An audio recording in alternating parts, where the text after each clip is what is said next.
Bonjour, je suis Damien Vanier, doctorant en sociologie du sport et du genre, rattaché au laboratoire CERIES à l'Université de Lille. Je vous accueille aujourd'hui au stand Xperium, promouvoir la pratique féminine dans les quartiers populaires.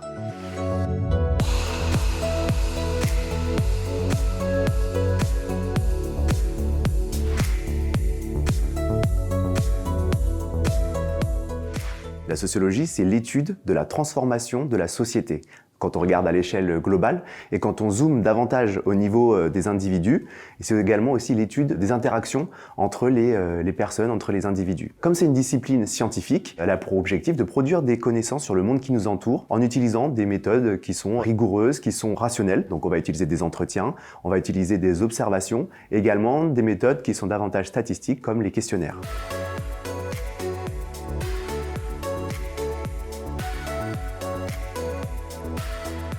On constate que la différence de pratique physique, la quantité de pratique physique entre les hommes et les femmes, elle a tendance à se réduire au fil du temps. Par exemple, la proportion de femmes qui pratiquent de manière régulière une activité physique une fois par semaine, elle est de 60%, alors que celle des hommes, elle est de 71%. Donc c'est un écart qui n'est pas si grand que ça et a tendance à se rétrécir au fil des années. Mais ce qui est assez remarquable, c'est que quand on zoome en fait sur ce que font les femmes et les hommes, on voit qu'il y a une différence vraiment importante dans la quantité de pratique. Par exemple, on voit que dans le monde de la danse et de la gymnastique, eh bien, il y a une proportion de femmes qui est vraiment importante. Entre 80 et 85% de femmes parmi les pratiquants et les pratiquantes de danse et de gym. Alors que si on s'intéresse à des activités comme le rugby et le foot, par exemple, la proportion, elle chute à 6%.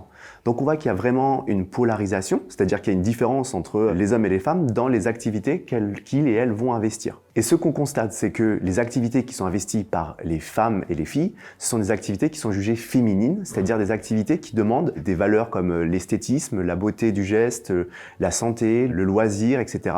Alors que les activités qui sont investies par les garçons et les hommes, ce sont surtout des activités qui ont une dimension davantage masculine, qui sont associées à l'énergie, à la force, à la compétitivité. C'est des choses qu'on pourrait penser naturelles, c'est-à-dire qu'il y aurait un gène de la féminité, un gène de la masculinité, alors qu'en réalité, ce sont des goûts, ce sont des choses qu'on apprend par l'éducation, par la société, depuis qu'on est tout petit.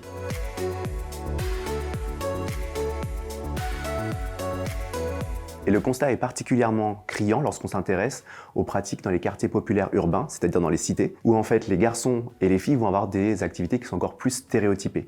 Les filles vont investir des activités qui sont encore plus jugées féminines, en plus grand nombre, et les garçons vont investir au contraire des activités qui sont jugées, connotées, très masculines, également aussi en beaucoup plus grand nombre. Il y a 60% des garçons qui font une activité physique régulière, alors que seulement 34% des filles sont investies dans une activité physique dans les quartiers populaires urbains.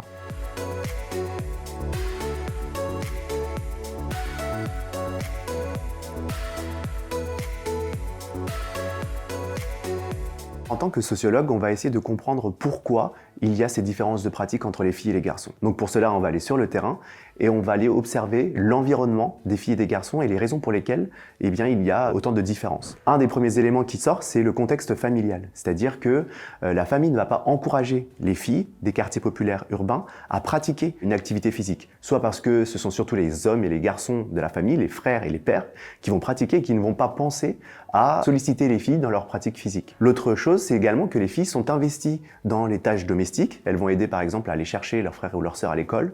Elles vont participer au ménage, elles vont participer à la cuisine, ce qui fait qu'elles ne vont pas avoir le temps de faire une activité physique en plus de tout cela. Pendant la période de l'adolescence, qui est une période où les jeunes sont en train de se construire, eh bien le regard des autres, et notamment le regard des garçons, est très important pour que les filles construisent en quelque sorte leur identité féminine. Si les filles n'ont pas la même pratique sportive que les garçons, ce n'est pas pour des questions biologiques, parce que les filles et les garçons ont le même corps, deux bras, deux jambes, et peuvent pratiquer les mêmes choses. C'est surtout lié à des questions sociales. Il faut chercher des explications dans l'environnement familial, dans l'environnement sportif, et de manière générale, dans l'ensemble de la société qui éduque les filles et les garçons depuis leur plus jeune âge.